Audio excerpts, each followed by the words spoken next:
ছাত্ররা, আমার আগের ভিডিওটাতে আমি তোমাদের এমসিকিউর অঙ্কগুলো করে দিয়েছিলাম, আর তার সঙ্গে বেশ কয়েকটা একটু বড় অঙ্ক ছিল, লিখে করার অঙ্ক। এখন আমি তোমাদের সে লিখে করার অঙ্কগুলো করে দেব। সবার প্রথমে আজ 25 তারিখ, যারা যারা গ্রুপে বিভিন্ন অঙ্ক দিয়েছ সে সম্বন্ধে একটু বলে নেব। চলো আমরা আজকে আমাদের ক্লাস শুরু করি। আজ 25 তারিখ, আমাদের বিআরকেএম এর যে গ্রুপে যারা অঙ্ক দিয়েছে সে অঙ্কগুলো আজকে প্রথমে করে দেব। প্রথমে যে অঙ্কটা দেখব সেটা দিয়েছে সৌরাশিস, সেকশন জানি না। অঙ্কটা দেখো, 2 অঙ্কের একটি সংখ্যার অঙ্ক সমষ্টি 14, সংখ্যাটি হতে 29 বিয়োগ করলে অঙ্কদ্বয় সমান হবে, সমীকরণ প্রস্তুত করে সংখ্যাটি নির্ণয় করো। এই ছিল অঙ্কটা। আমরা অঙ্কটা এভাবে করছি, ধরি এককের অঙ্ক এক্স, তাহলে দুটো অঙ্কের সমষ্টি 14, তাহলে দশকের অঙ্ক হচ্ছে 14 মাইনাস এক্স। তাহলে সংখ্যাটি কত হবে? দশকের অঙ্ককে 10 দিয়ে গুণ করো, এককের অঙ্ককে 1 দিয়ে গুণ করো, করে যোগ করো, অর্থাৎ 10 into 14 minus x plus x করে 140 বিয়োগ 9x। এবার সংখ্যাটি থেকে 29 বিয়োগ করলে অঙ্কদ্বয় সমান হয়। যেহেতু এক্স এর মান, এক্স তো হচ্ছে এককের অঙ্ক, আর অঙ্ক কারা? 0 থেকে 9 পর্যন্ত এরা হচ্ছে অঙ্ক, সেই জন্য এক্স এর মান 0 থেকে 9 পর্যন্ত হতে পারে।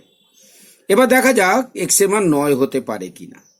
দেখো, এক্স এর মান যদি 9 হয় তাহলে সংখ্যাটি থেকে 29 বিয়োগ করো। তুমি মনে মনে একটা সংখ্যা ধরে নাও যার এককের ঘরে 9 আছে, যেমন ধরো 49, 49, তাতে 29 বিয়োগ করছো, 49/29, 9 বিয়োগ হয়ে কত হবে? 0 আসবে এককের ঘরে। সেটা আমি লিখেছি। যদি এক্স ইকুয়াল টু 9 হলে সংখ্যাটি হতে 29 বিয়োগ করলে বিয়োগফলের এককের অঙ্ক কত হবে? 0। আর যেহেতু অঙ্কদ্বয় সমান, সেহেতু দশকের অঙ্ক তাহলে কত হতে হবে? 0। তাহলে এককের বিয়োগফলের এককের অঙ্ক 0, দশকের অঙ্ক 0, তাহলে বিয়োগফল কত হলো? 0। আচ্ছা, বিয়োগফল 0 হলো মানে 29 বিয়োগ করে বিয়োগফল 0 হয়ে গেল, তার মানে সংখ্যাটাও 29ই হতে হবে, কারণ 29 থেকে 29 বিয়োগ করলেই 0 হয়। কিন্তু দেখো, 29 অঙ্কটা হবে না, কারণ 29-এর অঙ্কদ্বয় সমষ্টি 14 নয়, 14 না আর কি। সুতরাং এখানে এক্স এর মান কখনোই 9 হবে না। তাহলে এক্স এর মান কি হবে? 9-এর থেকে ছোট। এবার 9-এর থেকে একটা ছোট সংখ্যা, তুমি এটা নিয়ে বিয়োগটা নিজে করো। ধরো 42 থেকে তুমি 29 বাদ করছো। দেখো, 2 যেহেতু 9-এর থেকে ছোট, আমরা কি করি? 2-এর সঙ্গে 10 যোগ করি, 2-এর সঙ্গে 10 যোগ করি, করে সেই করে 12 থেকে 9 বিয়োগ করি। আর এই যে 10 যোগ করলাম, এর জন্য কি করি? 42 থেকে আবার 1 বাদ দিয়ে দিই, 42 থেকে আবার 1 বাদ দিয়ে দিই। সেটাকে আমি এখানে লিখেছি। দেখো, 10 into 14 minus x plus x minus 29, এই বিয়োগটা করতে হবে। আমি কি করলাম? দেখো, এককের সঙ্গে 10 যোগ করলাম, 10 প্লাস এক্স। যেই 10টা কোথা থেকে এলো? 10টা এলো বাদিক থেকে, দশক থেকে। দেখো, দশকে ছিল 14 মাইনাস এক্স, সেখান থেকে 1 বিয়োগ হয়ে গেল, 14 মাইনাস এক্স মাইনাস 1। তাহলে কত হলো? 14 মাইনাস এক্স মাইনাস 1 মাইনাস এই যে ডান দিকের 29টাকে লিখলাম 2 ইন্টু 10 প্লাস 9। তাহলে এই যে 2 ইন্টু 10টা দশকের সঙ্গে বিয়োগ হবে, আর 9টা এককের থেকে বিয়োগ হবে। তাহলে হয়ে গেল, বাদ হয়ে গেল দশকের সঙ্গে। এখান থেকে 10 কমন নিলাম, কমন নেওয়ার পর হিসাব করে আমি কত পেলাম? 10 into 11 minus x plus x plus 1। তাহলে এই যে সংখ্যাটা পেলাম, এই সংখ্যার এককের অঙ্ক হচ্ছে এক্স প্লাস 1, আর দশকের অঙ্ক হচ্ছে 11 মাইনাস এক্স। আর আমাকে প্রশ্নে কি বলেছে? একক আর দশক সমান, সুতরাং 11 minus x equal to x plus 1 করলে আমরা এখান থেকে সমাধান করে এক্স ইকুয়াল টু 5 পেয়ে গেলাম। এবার এক্স ইকুয়াল টু 5, এই যে সংখ্যাটা আমরা বের করেছিলাম 140 মাইনাস 9x সংখ্যাটা ছিল। এইখানে এক্স এর জায়গায় 5 বসিয়ে দাও। দেখো, আমি এখানে এক্স এর জায়গায় 5 বসিয়ে দিলাম, কি 140 মাইনাস 9x দিয়ে কত পেয়ে গেলাম? 95। তাহলে আমাদের উত্তর হচ্ছে 95। উত্তরটা ঠিক আছে কিনা কি করে দেখবে? পাশের বন্ধুকে জিজ্ঞেস করার দরকার নেই। তুমি দেখো, 95 থেকে 29 বাদ দিয়েছি, কত হলো? 66। অঙ্কদ্বয় সমান হলো তো? গুড। 95 5 আর 9 যোগ করলে কত? 14। তাহলে অঙ্কদ্বয়ের সমষ্টি 14, বিয়োগ করলে অঙ্কদ্বয় সমান হচ্ছে, অতএব আমার অঙ্ক ঠিক আছে। এই তিয়াস বলে একটি ছেলে, সে পাতা ধরে ধরে কতগুলো কোশ্চেন পেপার ছবি তুলে পাঠিয়ে দিয়েছে। কিন্তু সেখানকার কোন অঙ্কটা আটকেছে, কোন অঙ্কটা করে দিতে হবে সেটা সে উল্লেখ করেনি। আর এরমভাবে পাতা ধরে দিলে এক পাতার গোটা একটা কোশ্চেন পেপারে সবকটা পাতা অঙ্ক করে দেওয়ার জন্য এই গ্রুপটা খোলা হয়নি। তার মানে বোঝা যাচ্ছে তুমি যদি সবকটা অঙ্ক দিয়ে থাকো যে এই সবকটা করে দিন, তার মানে বোঝা যাচ্ছে তুমি পড়াশোনা বন্ধ করে দিয়েছো, ফলে তোমার আর নতুন করে কিছু করার দরকার নেই। আমাদের 2 বড় প্রশ্ন, একটা চৌবাচ্চার দৈর্ঘ্য প্রস্থ গভীরতা প্রতিটা 10% করে বেড়েছে। আমরা লিখছি, ধরি আমরা তা লিখে লিখে করবো, লিখে লিখে করতে হবে। ধরি দৈর্ঘ্য x একক, প্রস্থ y একক ও গভীরতা z একক। সুতরাং 4 দেওয়ালের ক্ষেত্রফল কত? 2 ইন্টু দৈর্ঘ্য প্লাস প্রস্থ ইন্টু বেধ, এত বর্গ একক। আর মেঝের ক্ষেত্রফল কত? xy বর্গ একক। তাহলে মোট কত হলো? দেখো, এটা 2xz plus 2yz plus xy, এত বর্গ একক। এবার দৈর্ঘ্য 10% বেড়ে কত হলো? 10% বাড়ছে, তার মানে 110/100 দিয়ে গুণ করতে হবে, তার মানে 11x/10 একক। প্রস্থ 10% বেড়ে হলো কত? 11y/10 একক। আর গভীরতা 10% বেড়ে হলো কত? 11z/10 একক। তাহলে দেখো, আগে ছিল আমাদের xy আর z, এখন এগুলো হয়ে গেছে। তাহলে এখন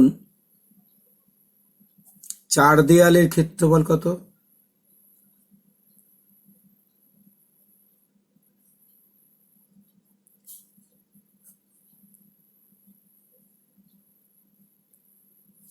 টু ইন্টু দৈর্ঘ্য হচ্ছে 11x/10, প্রস্থ হচ্ছে 11y/10 ইন্টু 11z/10, এত বর্গ একক। মেঝের ক্ষেত্রফল কত? 11x/10 ইন্টু 11y/10 বর্গ একক। তাহলে মোট কত?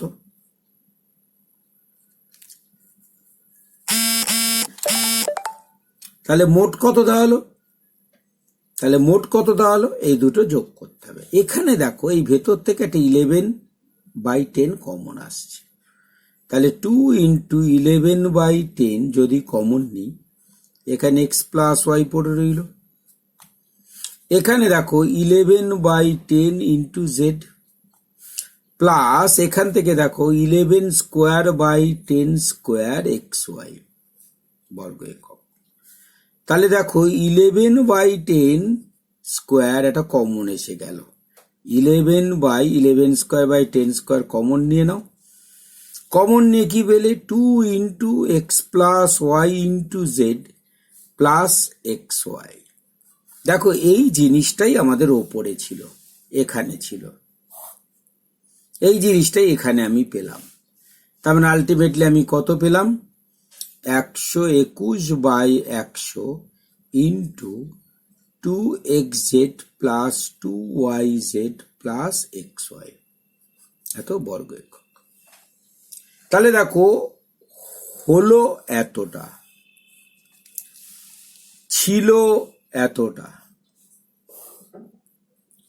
তাহলে বাড়লো না কমলো? বেড়েছে, কারণ এটা একের থেকে বড়, তাই বেড়েছে। সুতরাং বৃদ্ধি পেল কত, এটা থেকে এটা বাদ দেবো, 121/100 into 2xz plus 2yz plus xy minus 2xz plus 2yz plus xy। দেখো দুটো থেকে কি হলো, 2xz plus 2yz plus xy common এসে গেল। কমন নিয়ে আমি কি পেলাম, 121/100 মাইনাস 1। তার মানে আলটিমেটলি কি পেলাম, 2xz plus 2yz plus xy into 21/100 এত বর্গ একক। তাহলে বৃদ্ধি পেল কত, এত বর্গ একক, ছিল কত, এত বর্গ একক। তাহলে শতকরা বৃদ্ধি, তাহলে শতকরা বৃদ্ধি কত, এইটা বৃদ্ধি, তার মানে 2xz plus 2yz plus xy into 21/100, এটা যে বৃদ্ধি, বাই ছিল 2xz plus 2yz plus xy, বৃদ্ধি বাই ছিল ইন্টু 100, এটা কেটে গেল, 100 কেটে গেল, তার মানে কত, 21%। এটা আমাদের অ্যান্সার। তাহলে অ্যান্সার কি হলো, 21% বৃদ্ধি পাবে। বি দাগের অঙ্কটা আমি করব না। কেন করব না বি দাগের অঙ্কটা, কারণ এরকম অঙ্ক আমি তোমার ভিডিওতে অলরেডি করে দিয়েছি, এরকম অঙ্ক আমি ভিডিওতে অলরেডি দেখিয়ে দিয়েছি। তো বি দাগের জন্য ভিডিও দেখো। সি দাগের অঙ্কটা আমি করব। সি দাগের অঙ্কটা কি বলেছে, কোন বিদ্যালয়ে 80 জন লং জাম্পে নাম দিয়েছে, 90 জন 100 মিটার দৌড়ে নাম দিয়েছে, 400 মিটার। তার মানে এখানে 4 রকম ঘটনা আছে।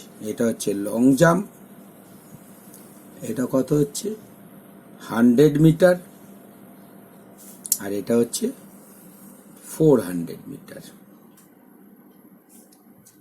দেখো লং জাম্পে এই হচ্ছে টোটাল ছাত্র, বিদ্যালয়ে টোটাল ছাত্র, আমরা এরকম ছবি এঁকে নেব বলেছি।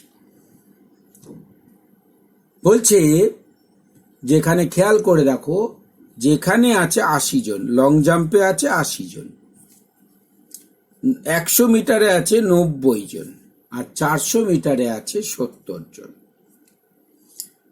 যদি কোনো ছাত্র মাত্র 2টি বিষয়ে নাম না দিয়ে থাকে, তাহলে মাত্র 2টি বিষয়ে ছাত্ররা কোথায় আছে, এই জায়গাতে। দেখো এরা শুধু লং জাম্পার 100, 400তে দেয়নি। এখানে কজন আছে, কারা এখানে যারা আছে তারা কি 400 আর 100তে দিয়েছে, কিন্তু লং জাম্পে নেই। কিন্তু এরম কোনো ছাত্র নেই, মাত্র 2টি বিষয়ে নাম দিচ্ছে, এরম কোনো ছাত্র নেই। ঠিক এখানেও নেই। তাহলে এই জায়গাগুলোতে কত আছে, 0 জন করে। কতজন আছে, 0 জন করে। ক্লিয়ার? সব ছাত্র অন্তত একটা বিষয়ে নাম দিয়েছে, সব ছাত্র অন্তত একটা বিষয়ে নাম দিয়েছে।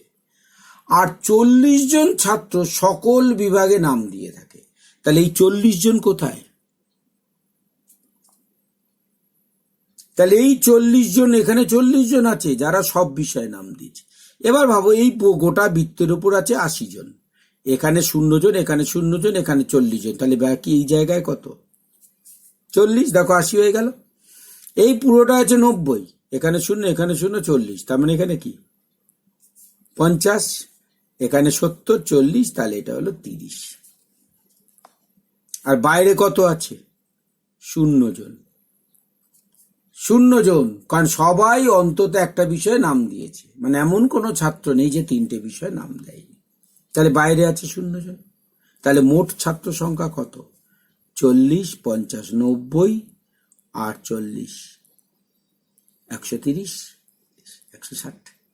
তাহলে মোট কত হলো, মোট ছাত্র সংখ্যা কত। তাহলে এই অঙ্কটা আমরা কিভাবে এবার লিখব, ছবিটা আমি এঁকে নেব, নিয়ে আমরা লিখব, সুতরাং শুধু লং জাম্পে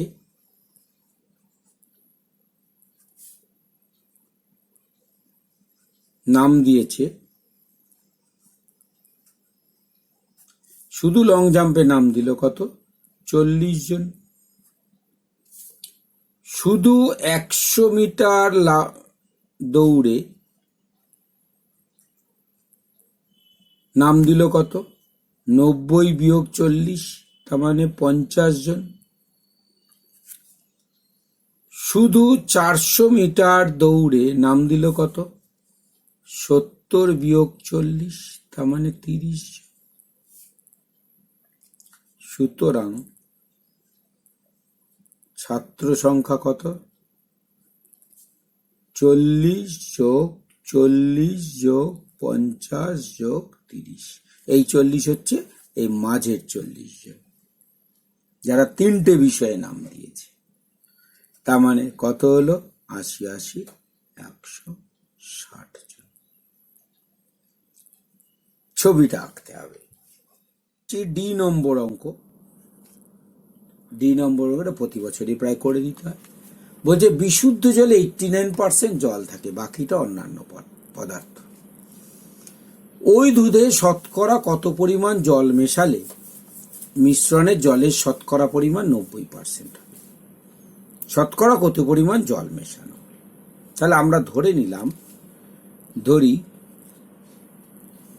পূর্বে দুধ ছিল 100 লিটার ও তাতে জল মেশানো হলো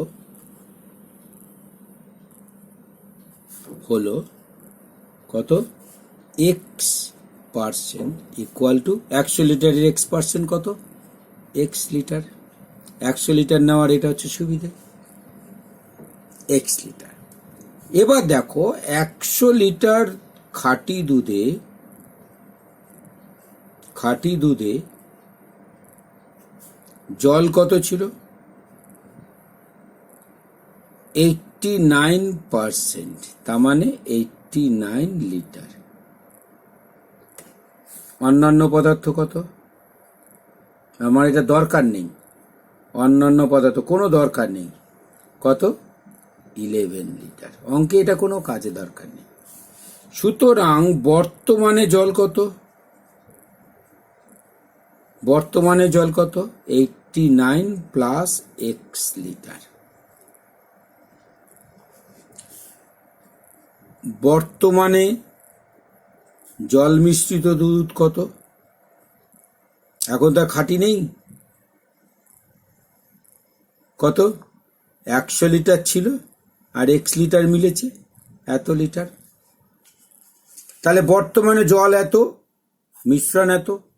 তাহলে প্রশ্নানুসারে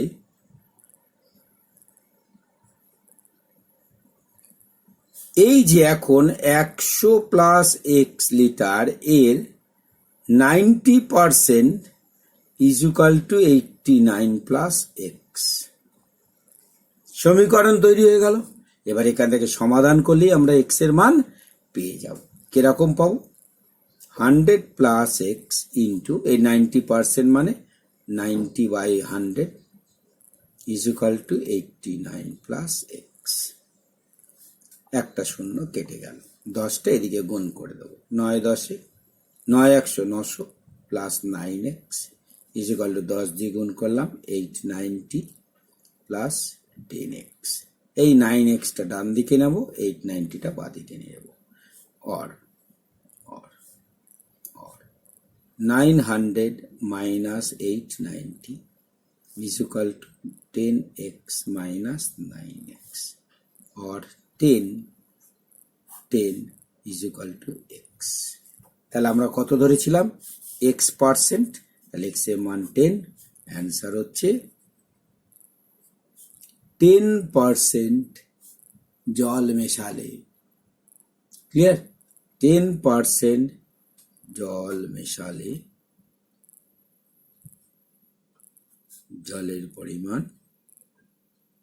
আমরা এখানে দেখাইনি। তাহলে এখানে দেখো এটা হলো তার মানে এখানে 910 minus 890 is equal to 10x minus 9x আর x ইজ ইকুয়াল টু 10। আর আমরা কি ধরেছিলাম, x%, মানে x লিটার। তাহলে x এর মান বেরিয়ে গেল আমাদের 10, তাহলে উত্তর হচ্ছে 10%। আমরা ই দাগের অঙ্কটায় কি বলছে, এক ঠিকাদার প্রথম সপ্তাহে মোট কাজের 20% সম্পূর্ণ করলো। আমরা এটা অঙ্কটা এভাবে করি, দেখো অঙ্কটা আমরা এভাবে করি। ধরি মোট কাজ 100 একক, প্রথম সপ্তাহে সম্পূর্ণ হলো মোট কাজের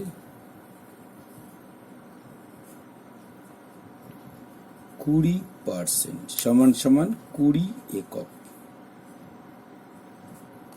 সুতরাং বাকি রইল 100 বিয়োগ 20 সমান সমান 80 একক। এবার আমরা কি করছি,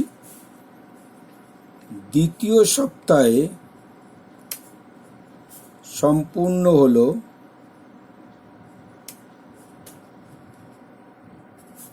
বাকি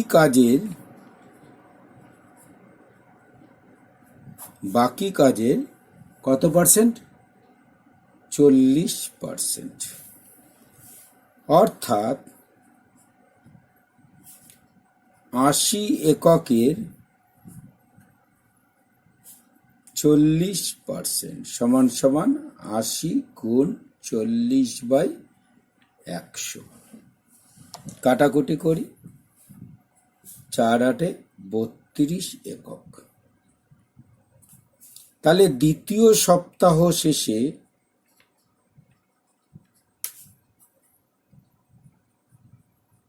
বাকি রইল কত, 80 বিয়োগ 32 সমান সমান 48 একক কাজ। তৃতীয় সপ্তাহে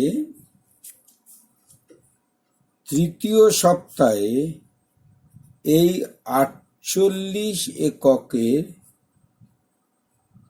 60% কাজ সম্পূর্ণ হলো।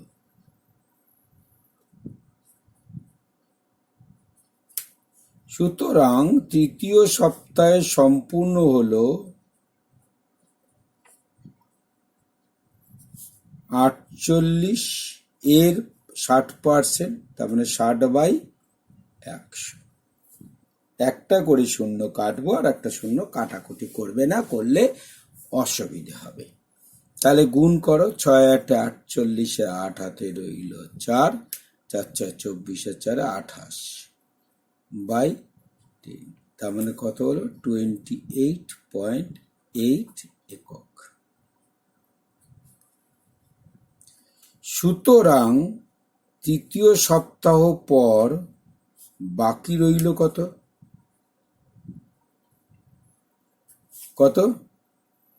আগে কত ছিল 48, তার মধ্যে 28 হয়ে গেছে, তার মানে কত দেওয়া হলো, 48 থেকে 28 19.2 একক।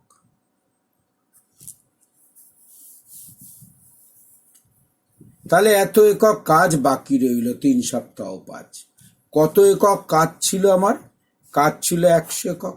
তাহলে 100 এককের মধ্যে বাকি রইল 19.5 একক। সুতরাং শতকরা বাকি রইল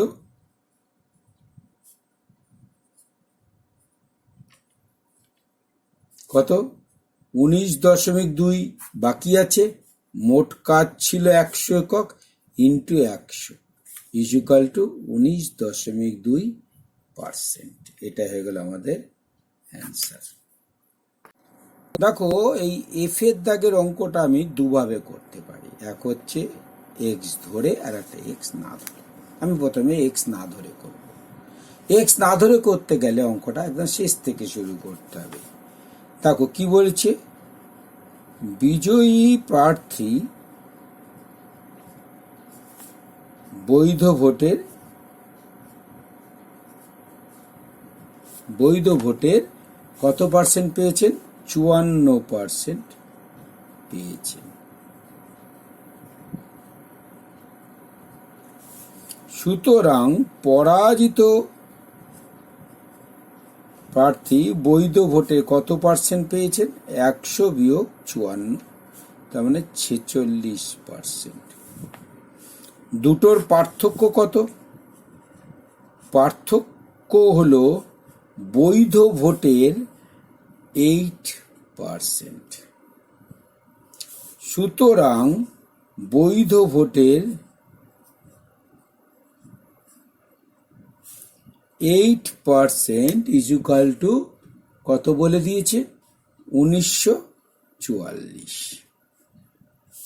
সুতরাং বৈধ ভোটের 100% ইকুয়াল টু 1944/8 গুণ 100।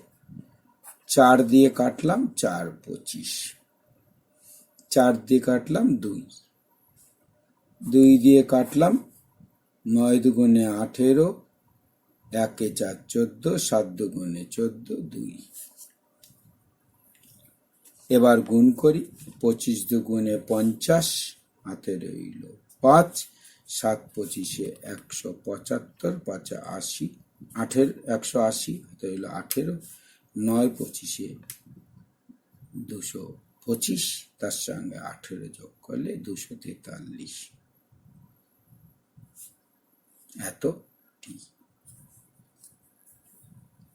এর আমি সরাসরি 8 দিয়ে এটাকে কাটতে পারতাম। 8 দুগুণে 16, 3 এ 4 24, 4 8 32, 3 হয়ে যেত, তাতে কাটাকুটিটা আরো সহজ হতো। তাহলে এটা হলো বৈধ ভোট। তাহলে সুতরাং বৈধ ভোট কটা?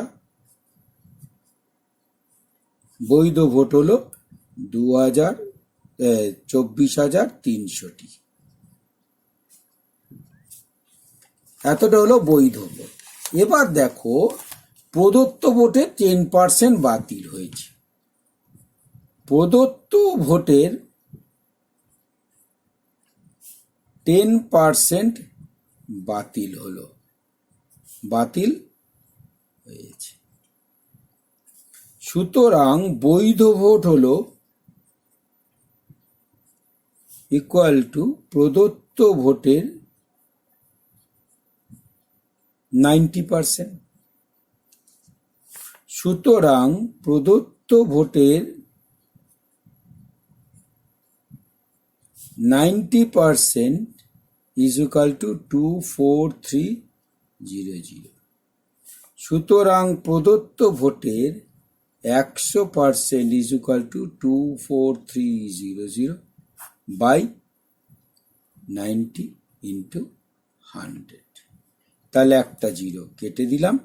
9 দিয়ে এটা দেখো বিভাজ্য, 9 দুগুণে 18, 6 3 63, 7 9 63, 0 0, তার মানে 27000। তাহলে বৈধ ভোট কটা? তাহলে কি প্রদত্ত ভোট হচ্ছে এইটা। সুতরাং প্রদত্ত ভোট ইজ ইকুয়াল টু 27000। এবার প্রশ্নানুসারে কি বলেছে?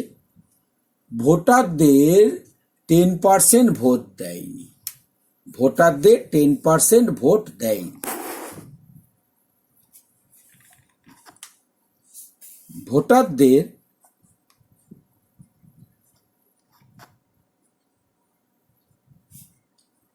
10% ভোট দেয়নি।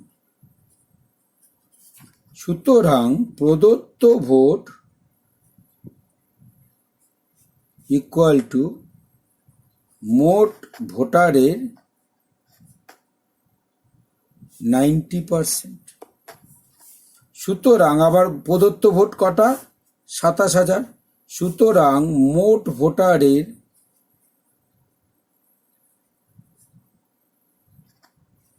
90% ইজ ইকুয়াল টু 27000। সুতরাং মোট ভোটারের 100% ইজুকাল টু 27,000 বাই 90 গুণ 100। একটা 0 কেটে দিলাম, 9 দিয়ে কেটলাম 3,000, তাহলে হচ্ছে 30,000। তাহলে উত্তর কি দাঁড়ালো? মোট ভোটার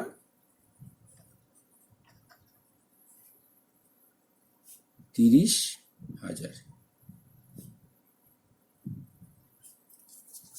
এই অঙ্কটাই আমরা এক্স ধরেও করতে পারি। এক্স ধরলে আমরা কি করব? ধরি মোট ভোটার, আমরা এখানে কি করব? 100x জন। ভোট দিল না, আমাদের এই 100x এর মান বের করতে হবে। 100x এর 10% সমান 100x ইন্টু 10/100। 100 কেটে গেল, 10x জন। সুতরাং ভোট দিল কত? 100x মাইনাস 10x সমান 90x জন। এটা হলো প্রদত্ত ভোট। তাহলে প্রদত্ত ভোটের 10% বাতিল হলো। সুতরাং বাতিল হলো কটা? 90x এর 10%, তার মানে 90x ইন্টু 10/100 কেটে গেল 0 0, তার মানে 9xt। সুতরাং বৈধ ভোট কটা হলো? বৈধ ভোট মানে প্রদত্ত ভোট মাইনাস বাতিল ভোট। প্রদত্ত ভোট কটা ছিল? 90x, তাহলে 90x মাইনাস 9x, তার মানে 81xt। এবার দেখো বিজয়ী প্রার্থী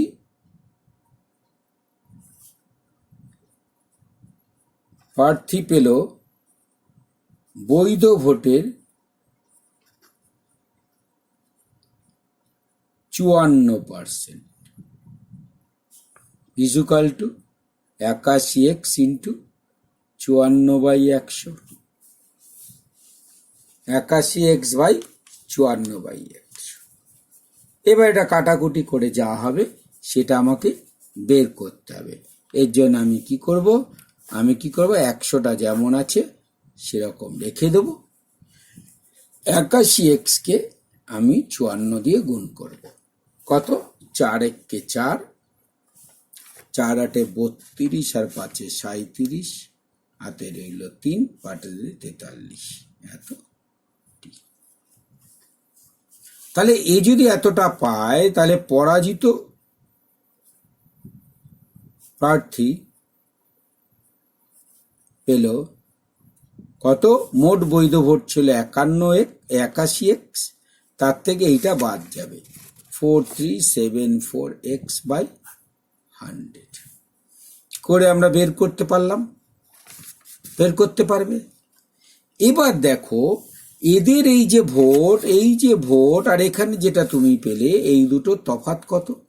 বিজয়ী প্রার্থীর ব্যবধান, অর্থাৎ এই দুটো তফাৎই হচ্ছে 1944। তাহলে এবার এখান থেকে সমীকরণটা তৈরি করে নিতে পারবে। এইটা মাইনাস এইটা ইজুকাল টু 1944 করে এবার সমীকরণ থেকে এক্স এর মান না 100x এর মান বের করবে। 100x এর মান বের করলেই তোমার একেবারে মোট ভোটার সংখ্যা বেরিয়ে যাবে। এটা তোমাদের নিজেদের করে নিতে হবে। দেখো জি দাগের অঙ্কটা সম্ভবত আমি আগেও করে দিয়েছি, আবারও একটু শর্টে করে দিই। মুদ্রিত মূল্যের উপর পরপর এ এবং বি % ছাড় দেওয়া হয়েছে। আমরা লিখছি ধরি মুদ্রিত মূল্য x টাকা, এ % ছাড়ের পর বিক্রয় মূল্য কত হবে x into 1 minus a by 100 বা 100 মাইনাস এ বাই 100, সেটাকে আমরা এভাবে লিখতে পারি, একটু আগে দেখেছি। এর উপর B% ছাড়ের পর বিক্রয় মূল্য হবে কার উপর? এর উপর মানে এইটার উপর। তাহলে এখন এইটা হলো, এইটার উপর আমি B% হিসাব করব। তাহলে x into 1 minus a by 100, আগে যেটা x বসেছিল, যেটা x যে কাজটা করছিল, এখন সেই পুরো কাজটা এটা করছে, ইন্টু ছাড় কত B%, তার মানে 1 মাইনাস বি বাই 100, এত টাকা। তাহলে কোনো একটা জিনিসের মুদ্রিত মূল্য যদি x টাকা হয়, তাহলে এখন তার মূল্য ছাড়ের পর মূল্যটা হচ্ছে এইটাই। ক্লিয়ার? দাও, এবার মুদ্রিত মূল্য বলেছে 400 টাকা। এখন তার মানে এক্স ইকুয়াল টু 400 হলে বিক্রয় মূল্য কত হবে?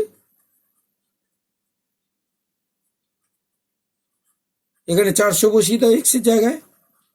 400 into 1 minus a by 100 into 1 minus b by 100 টাকা। এইটাই হয়ে যাবে আমাদের প্রথম অ্যান্সার, যেখানে বিক্রয় ধার্য মুদ্রিত মূল্যটা 400 টাকা দেওয়া আছে। এবার দেখো আমাকে বলছে বিক্রয় মূল্য যদি 500 টাকা হয়। এবার দেখো বিক্রয় মূল্য 500 টাকা, তা বিক্রয় মূল্য কোনটা? এইটা পুরোটা।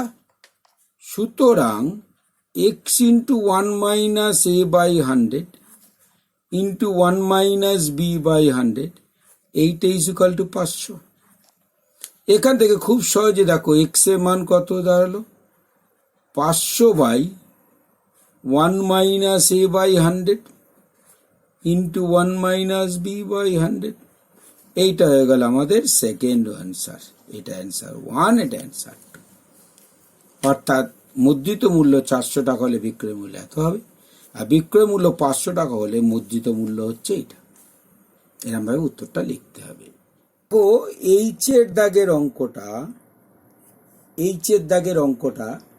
ওই তোমার আগের অঙ্কের মতো। কত নম্বর অঙ্ক বলো তো? ওই দুধের একটা অঙ্ক আমরা করেছি, বিশুদ্ধ দুধে ডি এর অঙ্কের মতো। তাহলে সেখানে পার্থক্য কি হচ্ছে আমাদের দুটো অঙ্কে? ওখানে আমাকে দুধের মোট আয়তনটা বলা ছিল না, এখানে কিন্তু আমাকে শরবতে, দুধের বোতলে শরবত আছে, শরবতের আয়তনটা বলা আছে। ফলে আমার সুবিধে হয়ে গেল। আমরা ওই একইভাবে আমার 700 ml শরবত ছিল, তার মধ্যে 20% সিরাপ ছিল, 20% সিরাপ ছিল। তাহলে আমি সিরাপ কতটা বের করে নিতে পারবো, এবং ওই মিশ্রণে কত লিটার সিরাপ মেশালে সেটা এক্স ধরে নেব। এটা হিসাব করে কিছু একটা পেলে সেটার সঙ্গে প্লাস এক্স লিটার ধরে নিলাম। এবার দেখো মিশ্রণটাও 700 প্লাস এক্স হয়ে গেছে, 700 আর নেই। তাহলে এখন মিশ্রণের পরিমাণ এইটা, এখন সিরাপের পরিমাণ এইটা, এবং প্রশ্ন অনুযায়ী সিরাপ হচ্ছে মিশ্রণে 25%, তাহলে এইটা হচ্ছে এর 25%। তাহলে সমীকরণ খুব সহজেই বানাতে পারবো। This is equal two 700 plus x এর 25% প্লাস এক্স এর 25%, তাহলে দিস ইজ ইকুয়াল টু, এটা হয়ে গেল সমীকরণ। আমাদের অঙ্ক তৈরি হয়ে যাবে। কতটা জল মেশালে 15 হবে? তখন কি হবে? জল মিশেছে, তখন কিন্তু এইটার মেশেনি। যদি জল মেশানো হয় তাহলে ওখানে আমরা ওয়াই ধরে নেব। তাহলে 700 প্লাস ওয়াই হয়ে গেল এখন মিশ্রণ। সিরাপ কিন্তু সেই যা ছিল তাই, সিরাপ আর বাড়েনি, এইটাই রয়ে গেল ওই 700-র 20%, এইটাই সিরাপ। কিন্তু এখন প্রশ্ন অনুসারে এইটা হচ্ছে এর 15%। তাই this is equal two 700 plus x এর 15%, 15/100। সমীকরণ তৈরি হয়ে গেল। আমরা এখান থেকে এক্স বের করে নিতে পারবো। এই হচ্ছে এইচ এর অঙ্কটা। বারাক যদি বুঝতে না পারো আবার শুনবে, দেখবে ঠিক বুঝতে পেরেছো। আই দাগের অঙ্কটা দেখো, একটি দ্রব্যের মুদ্রিত মূল্য যত তার উপর তত শতাংশ আমদানি শুল্ক ধার্য করার ফলে, অনেকেই ততটাকে 33% পড়ছে, কিন্তু খেয়াল রাখবে সব কটার সংখ্যা দেওয়া আছে 4 গুণ, এটা ইংরাজিতে লেখা আছে, আর 33 এটা হচ্ছে বাংলায়, এরা মিশিয়ে থাকে না, এটা তত 33% না। তাহলে এখানে আমরা কি ধরবো, ধরে নিই, দেখো আমরা কি করছি, ধরি মুদ্রিত মূল্য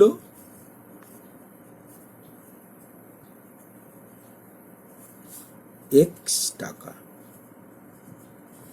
তাহলে শুল্ক কত, x%, কার কার মুদ্রিত মূল্যের, কার মুদ্রিত মূল্য, এটা লিখতে হবে, কিন্তু শুধু x%-এর কোনো মানে নেই। তার মানে কি, x এর x% কত, x ইন্টু x বাই 100, তার মানে x²/100 টাকা। তাহলে এইটা হলো মুদ্রিত মূল্য, এটা হলো শুল্ক। তাহলে ক্রয় মূল্য কত দাঁড়ালো, তুমি যদি কিনতে যাও তোমাকে দুটোই দিতে হবে, তাহলে তোমার ক্রয় মূল্য কিন্তু যেটা লেখা থাকবে সেটা না, তার সঙ্গে শুল্ক যোগ হবে, x প্লাস x²/100 টাকা।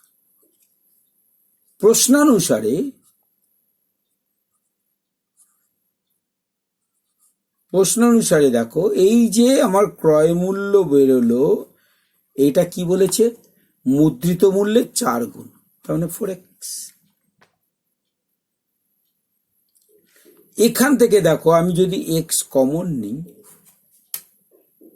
বাদিক থেকে, আমি কি পেলাম, 1 প্লাস x/100 = 4x। আমরা দুদিকে x কেটে দিতে পারি, কারণ স্বভাবতই কোনো জিনিসের মূল্য 0 টাকা হয় না। হতেও পারে যদি x এর মান 0 হয়, কোনো জিনিসের দাম না থাকে, তাহলে আমি বলবো আমার দাম 0, তাহলে শুল্ক কত হলো, 0%, 0% কত, 0, তাহলে মোট দাম কত বললো, 0 প্লাস 0 0, 0 তো 0 4 গুণ বটেই। তাহলে x = 0 কিন্তু লজিক্যালি এর একটা উত্তর হতে পারে। কি, এটা লিখবো যখন x ≠ 0। এবার যে এটা হয়ে গেল, দেখো 1 প্লাস x/100 = 4, তাহলে x/100 কত, 1টা ডান দিকে নিয়ে যাই, 4 - 1 তার মানে 3, কত দাঁড়ালো, 4 - 1 = 3, তার মানে x কত দাঁড়ালো, 300 টাকা। তাহলে উত্তর কি হবে, মুদ্রিত মূল্য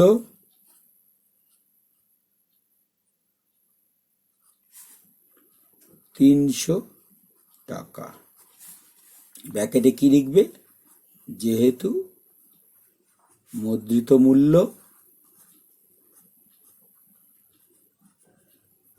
অশূন্য।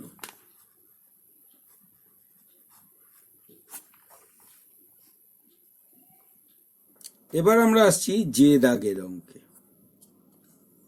যে দাগের অঙ্কে কি বলছে, 1 টাকার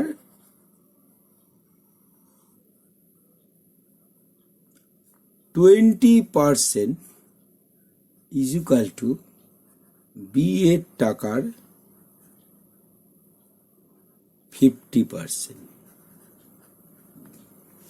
তাহলে 1 টাকা B এর টাকার অনুপাত কত, তাহলে 1 নম্বর হচ্ছে A/B কত। একটু আগে আমরা একটা অবজেক্টিভ এর একটা অঙ্ক করেছি, সেটা একটু দেখবে, সেখানে সঙ্গে C এর টাকাও ছিল, সেখান থেকে আমরা কিভাবে এটা করেছি দেখে তুমি এটা করে নিতে পারবে। ক্লিয়ার, আমি এটা করে দেব না। 2 নম্বর হচ্ছে 1 টাকা B এর টাকার কত শতাংশ, 1 টাকা B এর টাকার কত শতাংশ, সেটা খুব সহজ। এর টাকাটা যেহেতু B এর কত শতাংশ জানতে, যেহেতু আমি 1 টাকার 100% বের করব, তাহলে 20% যে B এর টাকা 5%, তাহলে যেই 100% করব, সঙ্গে সঙ্গে B এর টাকার কি হবে, 50/20 গুণ 100, এটা হবে 20 দিয়ে ভাগ হবে, 1% = করে ঐকিক নিয়মে। তাহলে এইটাতে কাটলে 5 ইকুয়াল টু 250%। এটা হয়ে গেল একটা অ্যান্সার।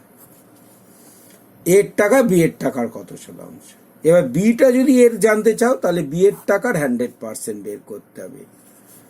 বি এর টাকার 50% ইকুয়াল টু এ এর টাকার 20%।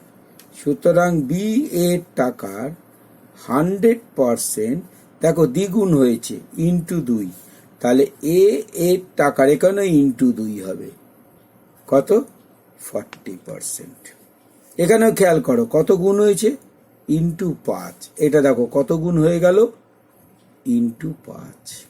এটা যত গুণ বাড়ে এটাও তত গুণ বেড়ে যায় 40%। এটা যে দ্বিতীয় অ্যান্সার।